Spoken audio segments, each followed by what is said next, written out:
Today is a subject that I have been asked to cover a few times: black-eyed children.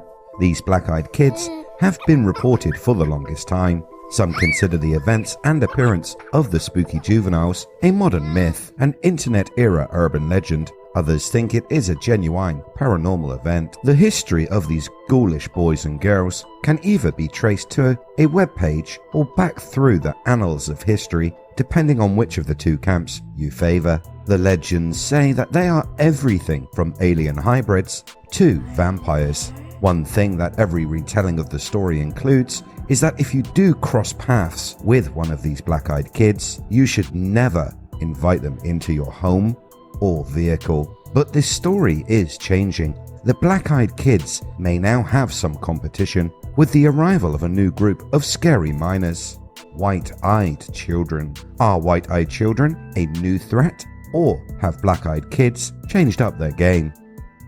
Let's take a look. Welcome to IF, videos on history and mystery. Hit that subscribe button and ring the bell so you never miss a video again.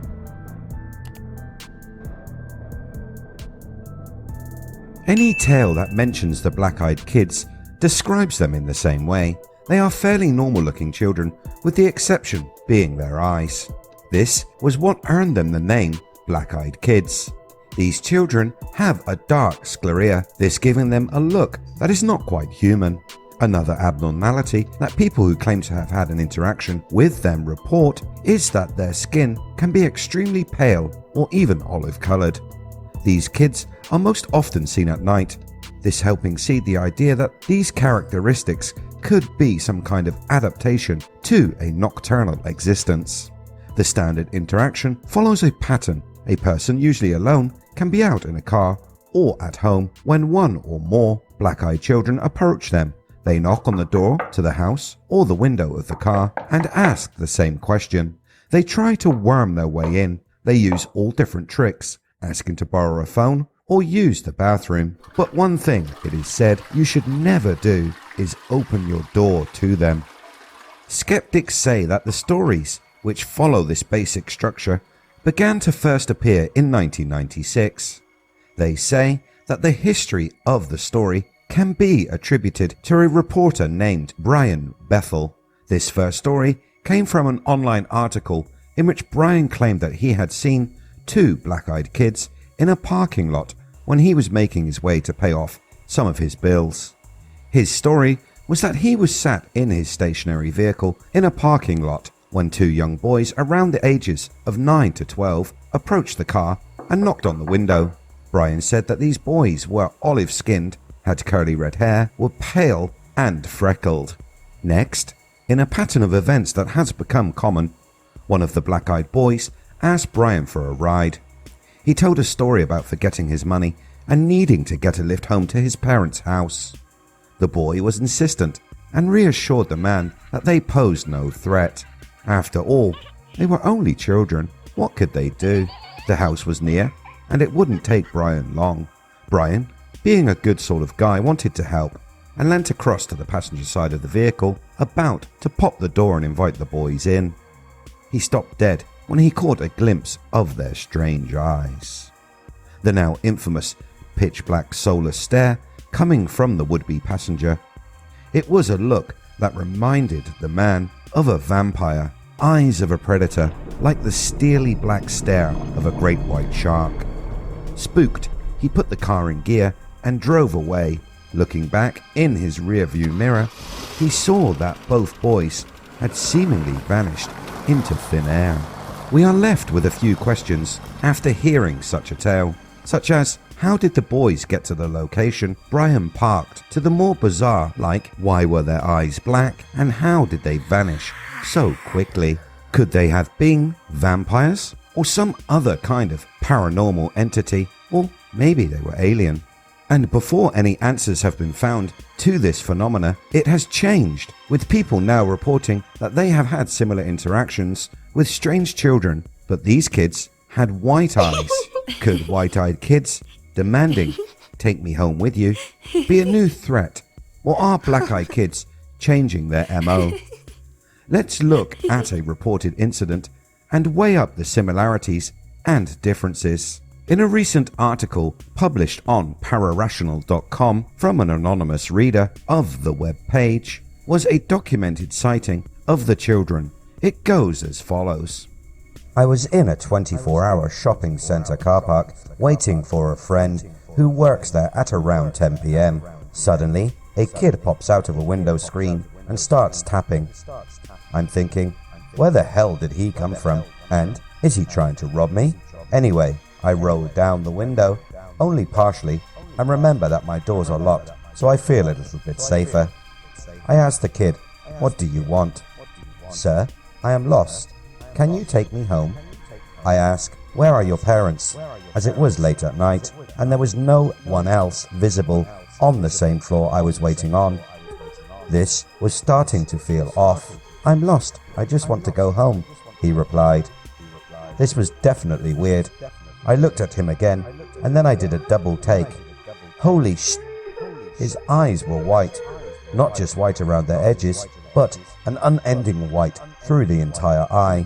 No iris and no pupil, just a solid wall of light. I really don't know why, but I felt myself smiling slightly as I gazed at him. Then my thoughts began to collect again. It must have been about 3 seconds. Sorry, no kid, I have to go. I immediately regretted replying. But you have to take me, the kid replied. I don't know how, but I could feel his voice more than hear it. His words began echoing in my mind longer than it should have. No kid, I have to go. I started panicking.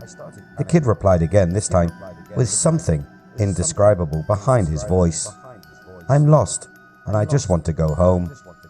I don't know how, but at this point, it was as if someone had put the kid's voice on a loudspeaker as he spoke.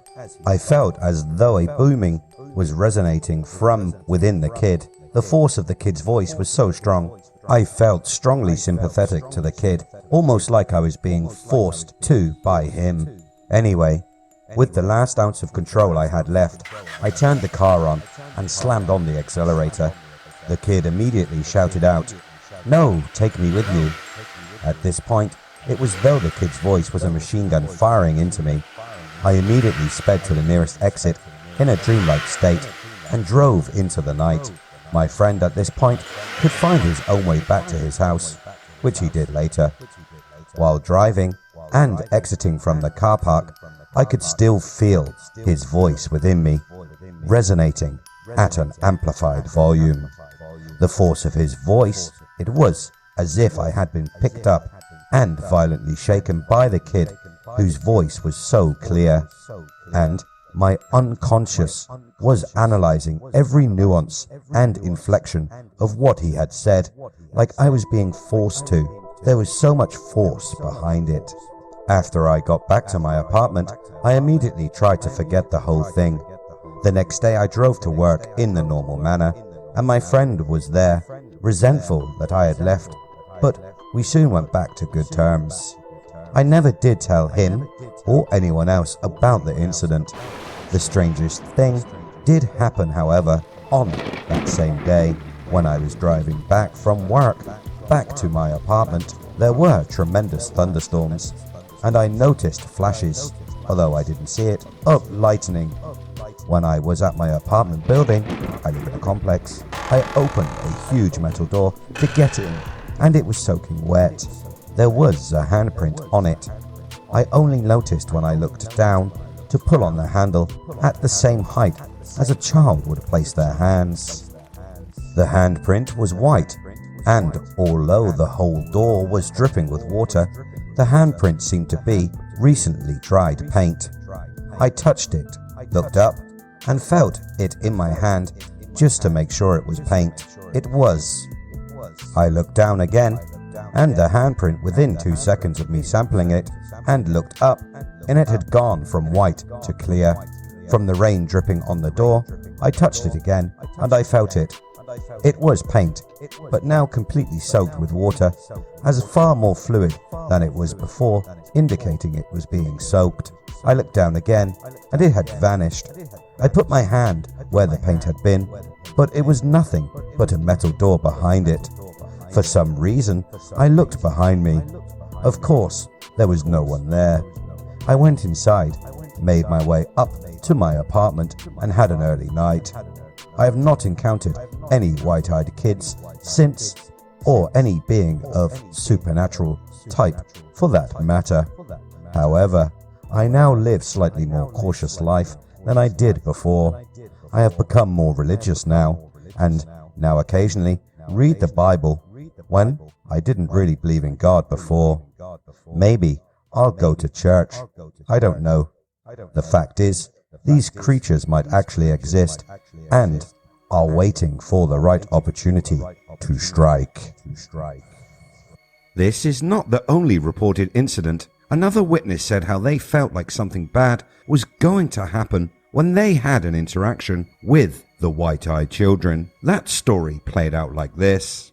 In May of 2017, I was, in of all places, a Walmart in Carson City, Nevada.